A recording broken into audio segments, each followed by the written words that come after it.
ಕಂಬಳದ ವಿಚಾರ ಮುಗಿಯುತ್ತಿಲ್ಲ. 2025-26 ಸಾಲಿನ ಕಂಬಳ ಹಲವು ವಿಚಾರಕ್ಕೆ ಸುದ್ದಿಯಾಗುತ್ತಿಲ್ಲ.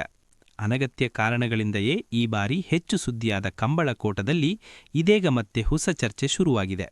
ಅದು ನ್ಯಾಯೋಚಿತ ತೀರ್ಪಿನ ಬಗ್ಗೆ.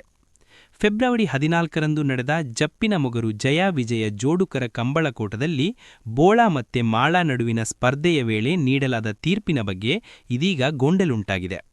ಪ್ರಸ್ತುತ ಕಂಬಳದಲ್ಲಿ ಲೇಸರ್ ಬೀಮ್ ಸೆನ್ಸಾರ್ ಟೈಮಿಂಗ್ ಬಳಸಿ ಫಲಿತಾಂಶ ನೀಡಲಾಗುತ್ತಿದೆ. 125 ಮೀಟರ್ಗಳಿಗೆ ಅಳವಡಿಸಲಾಗುವ ಲೇಸರ್ ಬೀಮ್ ಟೈಮಿಂಗ್ ವ್ಯವಸ್ಥೆಯಲ್ಲಿ ಎರಡು ಕಡೆಯ ಓಟದ ಸಮಯವನ್ನು ಲೆಕ್ಕಾಚಾರ ಮಾಡಲಾಗುತ್ತದೆ. ಜಪ್ಪಿನ ಮೊಗರು ಕಂಬಳದಲ್ಲಿ ಬೋಳಾ ಮಾಳಾ ಸ್ಪರ್ಧೆಯ ಫಲಿತಾಂಶ 12.10 12.11 ಸೆಕೆಂಡ್ ಎಂದು ಬಂದಿತ್ತು. ಅಂತರ ಕೇವಲ 0.01 ಸೆಕೆಂಡ್. ಕಂಬಳದಲ್ಲಿ ಬಳಕೆಯಾಗುವ ಈ ತಂತ್ರಜ್ಞಾನದಲ್ಲಿ ಸಾಮಾನ್ಯವಾಗಿ ಅತ್ಯಂತ ಕಡಿಮೆ ಅಂತರ ಎಂದರೆ ಅದು 0.03 ಸೆಕೆಂಡ್. ಅದಕ್ಕಿಂತ ಕಡಿಮೆ ಅಂತರದ ಓಟವಾದರೆ ಅದು 0.00 ಎಂದು ತೋರಿಸುತ್ತದೆ. ಆಗ ಓಟ ಟೈ ಆಗಿದೆ ಎಂದು ಘೋಷಿಸಲಾಗುತ್ತದೆ. ಆದರೆ ಬೋಳಾ ಮಾಳಾ ಕೋಣಗಳ ಈ ಸಮಯ 0.01 ಬಂದ ಬಳಿಕ ಅನುಮಾನದ ಪ್ರಶ್ನೆಗಳು ಎದ್ದಿದವು. ಸೆನ್ಸಾರ್ ತೀರ್ಪಿನ ಬಗ್ಗೆ ಪ್ರಶ್ನೆಗಳು ಏಳಲು ಇದು ಕಾರಣವಾಗಿದೆ. ಇಷ್ಟು ಕಡಿಮೆ ಬಂದಾಗ ಅದನ್ನು ಟೈ ಎಂದು ಘೋಷಿಸಬೇಕಿತ್ತು ಎಂಬ ಆಗ್ರಹಗಳು ಕೇಳಿಬಂದಿದೆ. ಇದರ ನಡುವೆ ಸೆನ್ಸಾರ್ ಟೈಮಿಂಗ್ ತಂತ್ರಜ್ಞಾನದ ಸ್ಕೈವ್ಯೂ ರತ್ನಾಕರ್ ಸ್ಪಷ್ಟನೆ ನೀಡುವ ಪ್ರಯತ್ನ ಮಾಡಿದ್ದಾರೆ. ಸಾಮಾನ್ಯವಾಗಿ 0.03 ಅಂತರದ ಫಲಿತಾಂಶ ನೀಡಲಾಗುತ್ತದೆ. ಆದರೆ ಸಾವಿರಾರು ಪ್ರಕರಣಗಳಲ್ಲಿ ಒಂದು ಪ್ರಕರಣದಲ್ಲಿ ಈ ರೀತಿಯ 0.01 ಅಂತರ ಬರುತ್ತದೆ. ಈ ಹಿಂದೆ ಮೂಡಬಿದಿರೆ ಕಂಬಳದಲ್ಲಿ ಇಂತಹ ಫಲಿತಾಂಶ ಬಂದಿತ್ತು.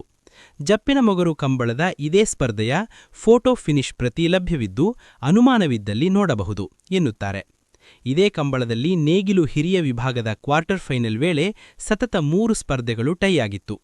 ಇದು ಕೂಡ ಅನುಮಾನಕ್ಕೆ ಕಾರಣವಾಯಿತು. ಇದರ ಫೋಟೋ ಫಿನಿಶ್ ಪ್ರತಿ ಕೂಡ ಲಭ್ಯವಾಗಿದೆ. ಈ ಬಗ್ಗೆ ಮಾತನಾಡುವ ರಾಜ್ಯ ಕಂಬಳ ಸಮಿತಿ ಕಾರ್ಯದರ್ಶಿ ತೀರ್ಪುಗಾರರ ಸಂಚಾಲಕರಾದ ವಿಜಯಕುಮಾರ್ ಕಂಗಿನಮನೆ, ಜಪ್ಪಿನ ಮೊಗಲು ಕಂಬಳದಲ್ಲಿ ನಡೆದ ಘಟನೆಗೆ ಬಗ್ಗೆ ಸಮಿತಿ ಅವಲೋಕನ ನಡೆಸುತ್ತಿದೆ. 0.01 ಅಂತರದ ತೀರ್ಪು ಈ ಹಿಂದೆಯೂ ಬಂದಿತ್ತು. ಜಪ್ಪು ಕಂಬಳದಲ್ಲಿ ಆ ಸಮಯದಲ್ಲೇ ಫೋಟೋ ಫಿನಿಶ್ ತಂತ್ರಜ್ಞಾನದಲ್ಲಿ ಪರಿಶೀಲನೆ ನಡೆಸಲಾಗಿತ್ತು ಎಂದು ಅವರು ಹೇಳುತ್ತಾರೆ. ಎಲ್ಲರಿಗೂ ನ್ಯಾಯಯುತ ನಿಖರ ಫಲಿತಾಂಶ ಸಿಗಬೇಕು. ಅದಕ್ಕಾಗಿ ತಂತ್ರಜ್ಞಾನದ ಬಳಕೆ ಮಾಡಲಾಗುತ್ತಿದೆ. ಮುಂದಿನ ದಿನಗಳಲ್ಲಿ ಹೆಚ್ಚು ನಿಖರ ಫಲಿತಾಂಶಕ್ಕಾಗಿ ಪ್ರಾಮಾಣಿಕ ಪ್ರಯತ್ನ ಮಾಡಲಾಗುತ್ತದೆ. ಎಲ್ಲರನ್ನೂ ವಿಶ್ವಾಸಕ್ಕೆ ತೆಗೆದುಕೊಂಡು ಮುಂದುವರಿಯುವ ಕೆಲಸವನ್ನು ಸಮಿತಿ ಮಾಡುತ್ತದೆ ಎಂದು ಅವರು ಹೇಳುತ್ತಾರೆ. ಕಂಗಿನಮನೆ ಒಟ್ಟಿನಲ್ಲಿ ಯಾವುದೇ ಗೊಂದಲ ಅನುಮಾನಗಳು ಇಲ್ಲದೆ ಪಾರದರ್ಶಕ ಕಂಬಳ ನಡೆಯಬೇಕೆನ್ನುವುದು ಕಂಬಳಾಭಿಮಾನಿಗಳ ಇಚ್ಛೆ. ಕಂಬಳ ಸಮಿತಿ ಕೂಡ ಇದಕ್ಕೆ ಸರಿಯಾಗಿ ಕೆಲಸ ಮಾಡಿ ಎಲ್ಲರ ವಿಶ್ವಾಸ ಹೆಚ್ಚಿಸಬೇಕು.